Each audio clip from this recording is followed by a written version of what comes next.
हम आप बात करेंगे पीओएस इनवॉइस की। अब आपके मन में होगा कि पीओएस इनवॉइस क्या है, इसका फुल फॉर्म क्या है।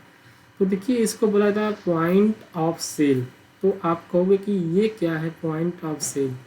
देखिए, बड़े बड़े शोरूम में आप जाते होंगे, बड़े बड़े डिपार्टमेंटल स्टोर में जाते होंगे या किसी मॉल में जाते होंगे, तो वहाँ नंबर ऑफ कस्टमर बहुत ज़्यादा होते हैं।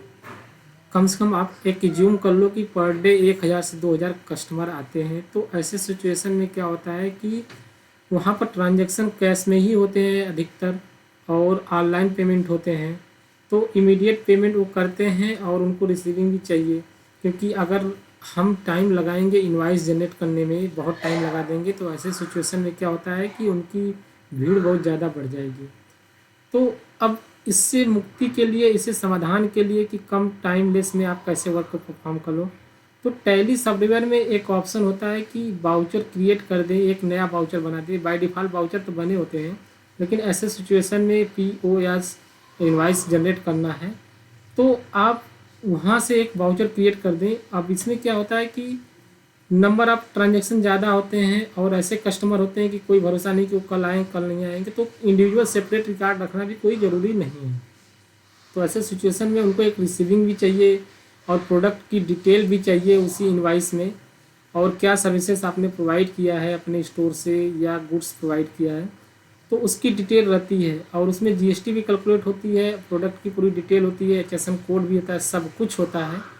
तो वो डिटेल होती है, बस क्या होता है कि हमें वो इनवाइस जनरेट जो करना होता है उसको फास्ट करना होता है।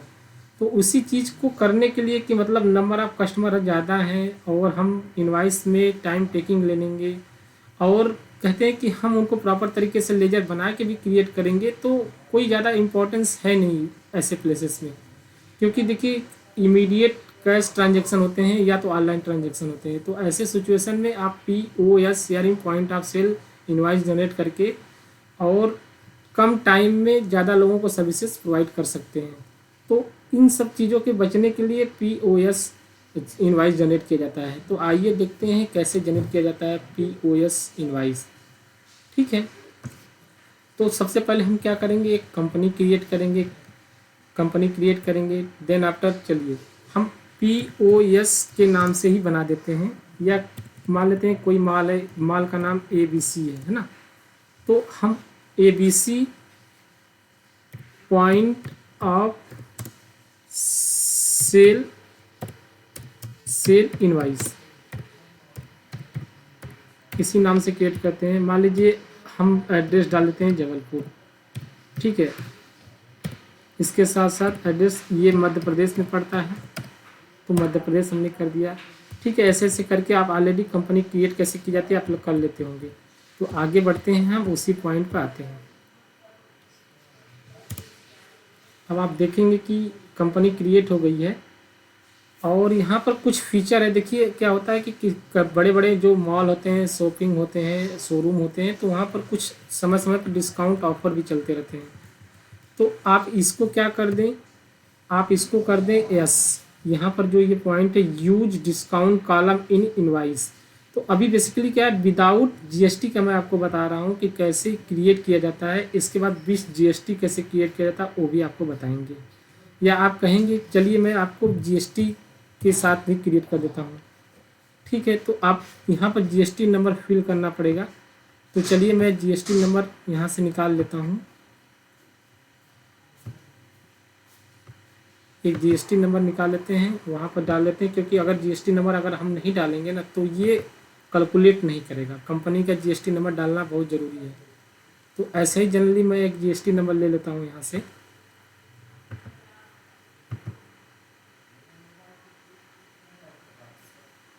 थोड़ा सा वेट करें आप। यहाँ से हमने क्या किया, जीएसटी नंबर कॉपी कर लिया। आप कोई इंटरनेट से जीएसटी नंबर निकाल लीजिएगा और मैं यहाँ पर जाकर फिल कर देता हूँ कंपनी का जीएसटी नंबर। ये रेगुलर रहेगा। ठीक, यहाँ पर जीएसटी नंबर क्या करेंगे, Ctrl+V। अब यहाँ पर एक चीज़ का ध्यान दीजिएगा, अगर आप टैली ERP9 में पेस्ट करेंगे तो वहाँ पर क्या है कि Ctrl+Alt+V करेंगे तब होता है। अब देखिए हम अब यहाँ जीएसटी यूजर नो, अभी जीएसटी रिटर्न फाइल नहीं करनी तो हमें इसकी कोई ज़रूरत नहीं है, अभी नो करते हैं, इसको भी चाहे तो नो कर दें। ठीक, तो देखिए अब जीएसटी नंबर हो गया। अब हम क्या करें, कंट्रोल+A कर देंगे, इसको एक्सेप्ट कर लेंगे। अब देखिए क्या होता है कि ऑलरेडी बाय डिफ़ॉल्ट क्या होता है कि बाय डिफ़ॉल्ट आप देखोगे तो बहुत सारे आपके वाउचर बने होते हैं टैली में। देखिए ये इतने सारे वाउचर बाय डिफ़ॉल्ट बने होते हैं। तो ऐसी सिचुएशन में क्या होता है कि अब ये सिचुएशन थोड़ी सी डिफरेंट हो गई है कि POS इनवाइस अलग से हमें बनाना है।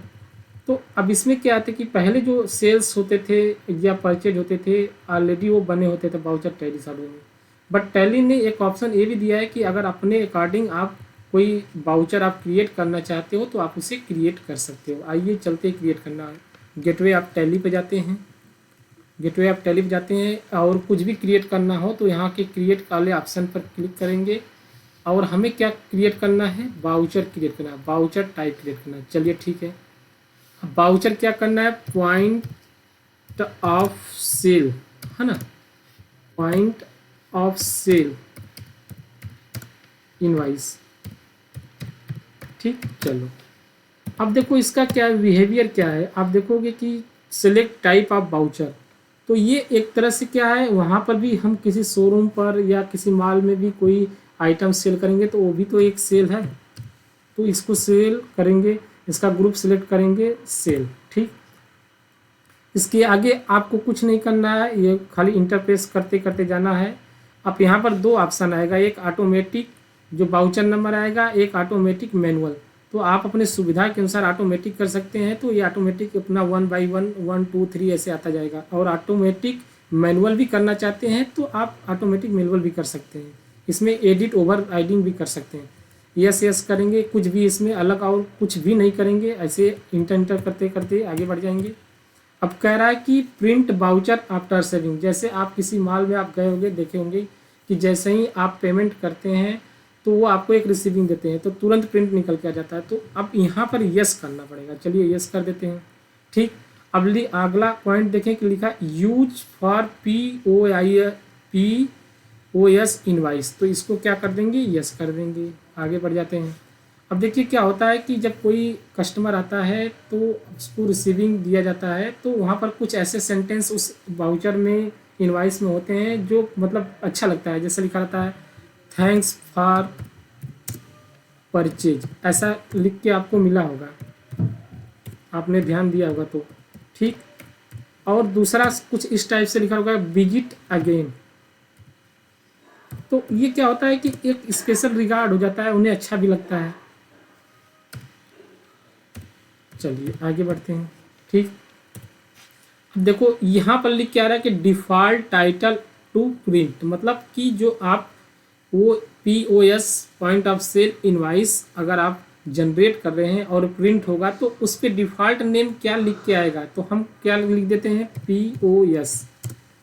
ठीक है, POS इनवाइस लिख देते हैं। आप अपने अनुसार नेम कोई भी डाल सकते हैं, कोई ज़रूरी नहीं है, आप अपनी कंपनी का नेम भी डाल सकते हैं। ठीक, अब डिफ़ॉल्ट बैंक, देखिए ये हमने कंपनी क्या है कि कंपनी क्रिएट किया था, तो कंपनी जब क्रिएट किया था तो बैंक तो देखिए अभी जस्ट हमने कंपनी क्रिएट किया था तो अभी हमने बैंक का कोई लेजर नहीं बनाया है, तो यहाँ पर अभी सिलेक्ट नहीं कर सकते हैं। आगे जैसे हम बताएंगे, आगे बढ़ेंगे तो यहाँ से कर सकते हैं। देखिए अभी लिखा क्लिक क्या आ रहा है कि डिफ़ॉल्ट ज्यूरिडिक्शन, अगर इन केस में कोई ऐसे विवादित मामले होंगे तो उसका ज्यूरिडिक्शन सेक्टर क्या होगा, तो अपने अकॉर्डिंग जिस प्लेस से आप वीडियो देख रहे हैं तो वहाँ से आप डाल सकते हैं अपने एरिया का। तो देखिए क्या आता है कि हम एज ए अकाउंटेंट वर्क कर रहे हैं तो हम उसके अकॉर्डिंग सोचेंगे जिस प्लेस पर वर्क कर रहे हैं, इस वजह से इस इनवाइस को जनरेट करना पड़ता है। या एज ए कंसल्टेंट आप कोई वर्क करोगे तो वहाँ पर भी कोई आपसे पूछेगा कि POS इनवाइस कैसे जनरेट कर रहा है, तो आप यहाँ से क्रिएट कर सकते हो। अब देखो क्या होता है कि जनरली कुछ ऐसे वर्ड होते हैं जो अल्टर डिक्लेरेशन या सेट डिक्लेरेशन, तो यहाँ पर बाय डिफ़ॉल्ट देखिए क्या है, we declare that this invoice show the actual price. ये जो इनवाइस है ये एक्चुअल प्राइस शो कर रही है of goods, describe that the all particular true and correct. हमारे नॉलेज में क्या है कि जितने भी विवरण दिए गए हैं करेक्ट हैं। ये कौन कहता है, जो शोरूम का ऑनर करता है डिक्लेरेशन, अपने इस इनवाइस के माध्यम से। ठीक है, तो अब हम क्या करते हैं, इंटर प्रेस करते हैं, आगे बढ़ जाते हैं। और हम चाहते हैं कि देखिए ये नेम क्या है कि नेम ऑफ क्लास, तो हम चाहते हैं कि डिफरेंट डिफरेंट टाइप के क्लास बनाए जाए। तो अभी हम POS इनवाइस के नाम से एक क्लास बना लेते हैं और आगे बढ़ जाते हैं। ठीक, इंटर प्रेस करेंगे। ठीक, अब देखो कभी कभी क्या होता है कि कुछ बड़े बड़े शोरूम कुछ ऑफर करते हैं, कुछ कोड जनरेट करते हैं या कुछ वाउचर जनरेट करते हैं। तो ऐसे सिचुएशन में क्या होता है कि उनको एक डिस्काउंट अलग से मिल जाता है। डिस्काउंट इसलिए देते हैं कि मतलब सेल उनकी इंक्रीज हो जाए। तो अब देखोगे कि ये गिफ्ट वाउचर एक तरह से क्या है, एक तरह से क्या है, ये डेप्टर ही तो है, उनको क्या मिल जाता है। तो हम यहाँ गिफ्ट वाउचर के नेम से बना देते हैं गिफ्ट वाउचर, और उसका ग्रुप सिलेक्ट कर देते हैं डेप्टर। ठीक है, ये एक तरह से ये भी कस्टमर के रूप में कंसीडर किए जाते हैं।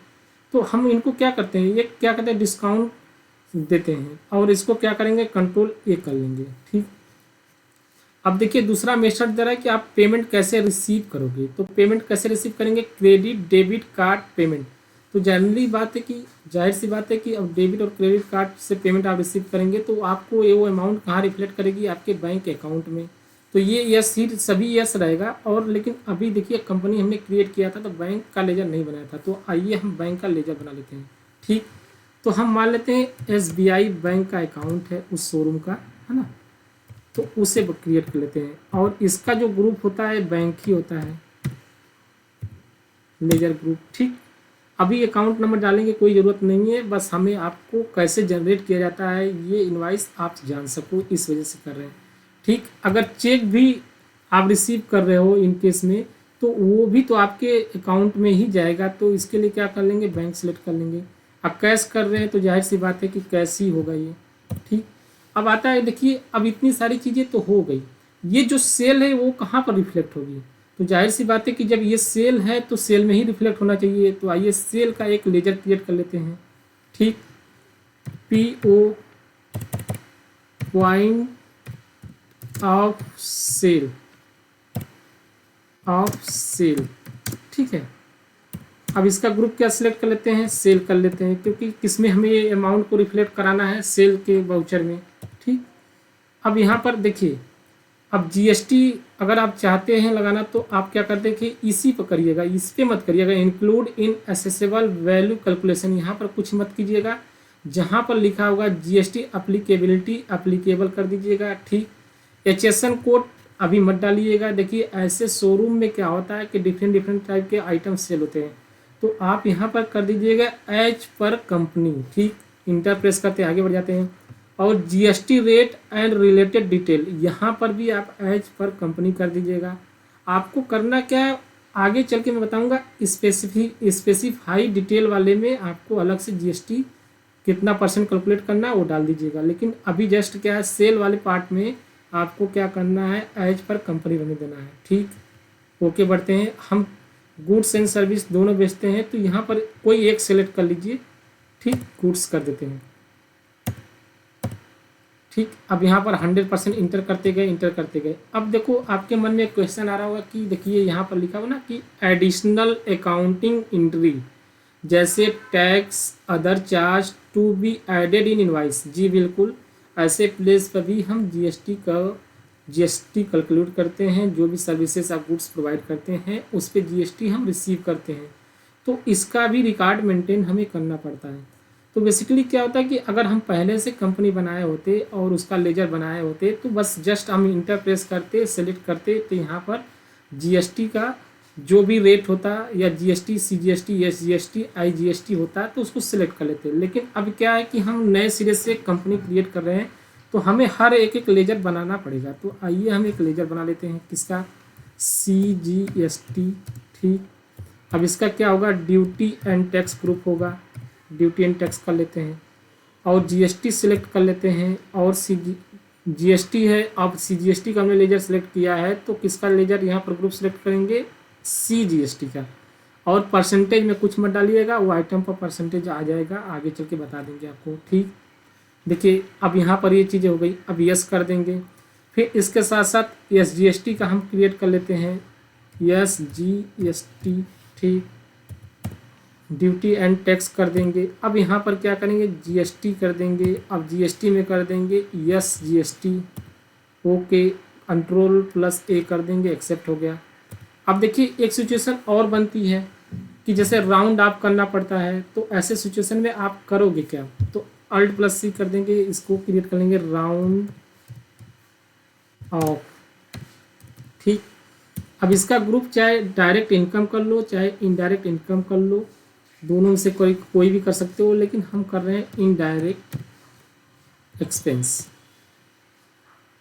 ठीक, अब देखो यहाँ पर आ रहा है कि अभी तक हम कोई लेजर क्रिएट करते थे तो नॉट अप्लीकेबल करते थे, लेकिन राउंड ऑफ करना है तो यहाँ पर लिखा है कि इनवाइस राउंडिंग।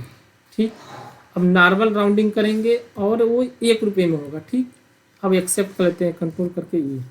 ठीक है, अब यहाँ पर कई ऑप्शन आ रहा है, तो आपको ऑप्शन सिलेक्ट करना है एज टोटल अमाउंट राउंडिंग। हमें टोटल जो अमाउंट आएगी उसकी राउंडिंग करनी है, यस कर देंगे। और उसके बाद क्या कर देंगे, नॉर्मल राउंडिंग कर देंगे। नॉर्मल राउंडिंग में कर देंगे 1 रुपये लिमिटेशन रख देंगे और यस यस करके आगे बढ़ जाएंगे। देखिए अब ये क्या हुआ, हमारा क्या हुआ, ये जनरेट हो गया एक वाउचर।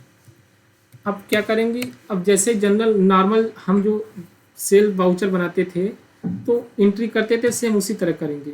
अब देखोगे कि पेमेंट आ गया, तो अब क्या करेंगे, F8 करेंगे। अब देखेंगे जैसे ही अगर मान लीजिए ये शो नहीं करेगा तो F8 कर दीजिएगा तो ये आ जाएगा।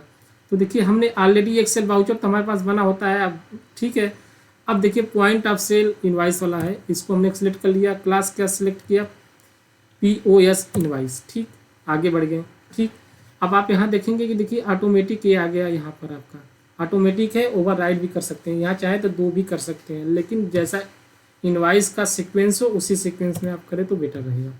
ठीक है, अब देखिए जो कस्टमर आ रहे हैं वो कस्टमर अननोन है, हमें हो सकता है नेम ना पता हो, तो ऐसी सिचुएशन में क्या करेंगे, हम अनरजिस्टर्ड कस्टमर कर सकते हैं या अनरजिस्टर्ड डीलर कर सकते हैं या तो कस्टमर ही नाम कर सकते हैं। तो ये कस्टमर क्या है, हमारे बिजनेस के लिए या उस शोरूम के लिए या उस प्लेस के लिए क्या है, एक तरह से डेप्टर ही तो है।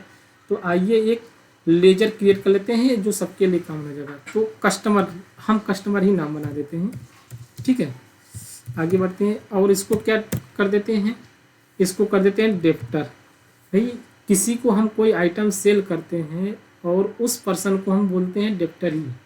क्या है कि हमारे बिजनेस से या हमारे उस प्लेस को लेकर या उस शोरूम के लिए वो क्या है, एक तरह से डेप्टर ही कंसीडर किया जाता है।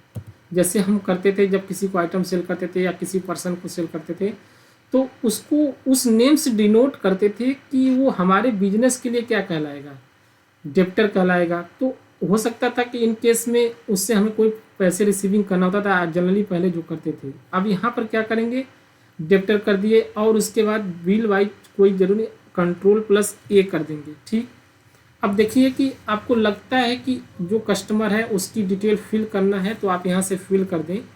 तो अभी क्या जनरली हम इसको फिल नहीं करते, यहाँ पर आप चाहोगे कोई कस्टमर का नाम है अजय संजय तो आप यहाँ पर डाल सकते हो, तो उसके नेम से भी बिल जनरेट हो जाएगा। बट हम अभी जस्ट इसलिए कर रहे हैं कि आप चीज़ें सीधे सीख जाओ, फिर आगे मैं वीडियो में बता दूंगा।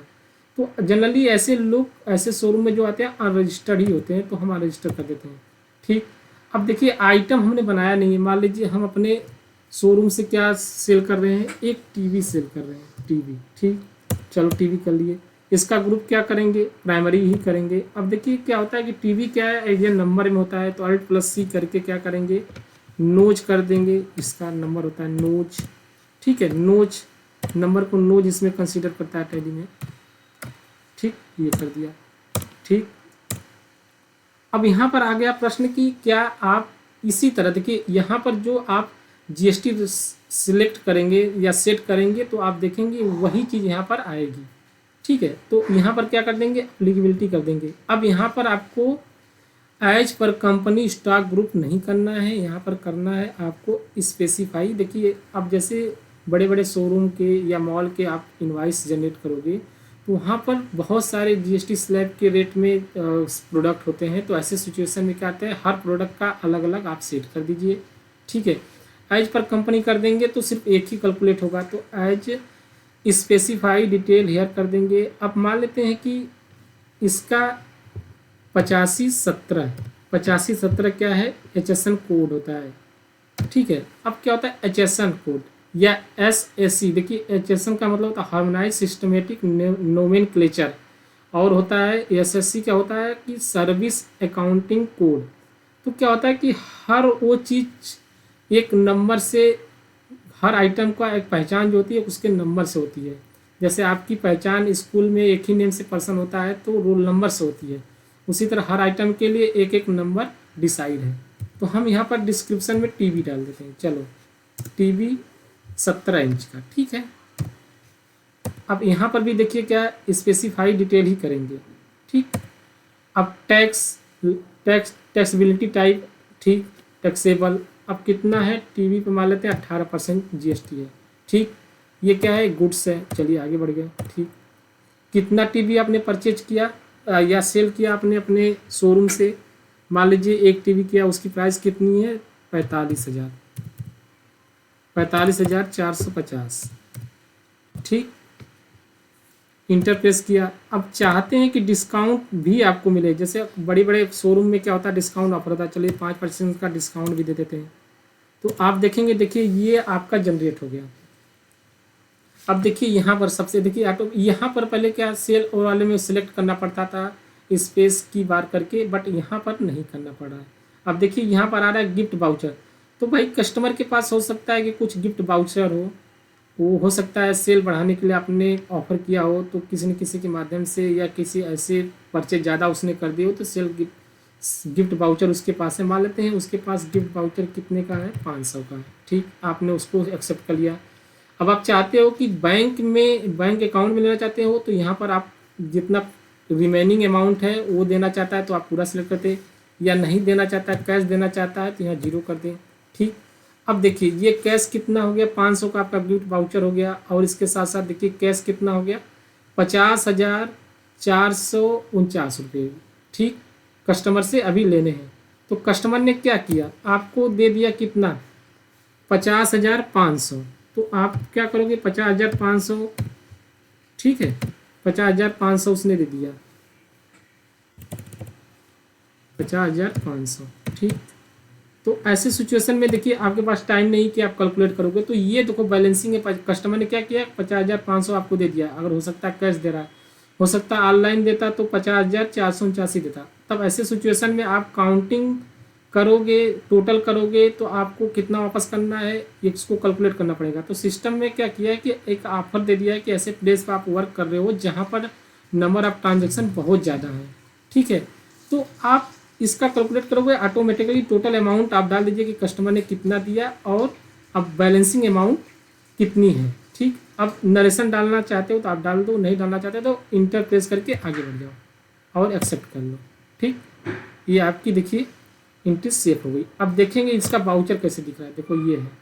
अब इसको बड़ा करना है तो फंक्शन की से देखिए F4 कर दीजिए, ये बड़ा हो जाएगा, जूम हो जाएगा, देखिए ये ऐसे प्लेस पर देखिए इसी तरह इनवाइस जनरेट होता है। और आप इसी तरह इनवाइस जनरेट करिए, देखिए यहाँ पर देखिए जिस प्लेस पर जाने वाले जी, ये माल का क्या है name ABC point of sale, ठीक है। अब यहाँ पर देखिए जबलपुर है, GST नंबर हम भी हमने डाल दिया, ये GST नंबर हमने एज्यूम किया है, आप मुझे नहीं पता है कहाँ का है, बट हमने इंटरनेट से उठाया है। तो आप मान लीजिए कि आप भी इंटरनेट से उठा के GST नंबर से ऐसे कैलकुलेट कर लीजिए। अब देखिए स्टेट नेम आ गया, इसके साथ साथ देखिए बिल नंबर आ गया, डेट आ गई, और बायर का पूरा कस्टमर क्या कर दिया हमने। अब देखोगे इतनी सारी चीज़ इनवाइस जनरेट हो गया।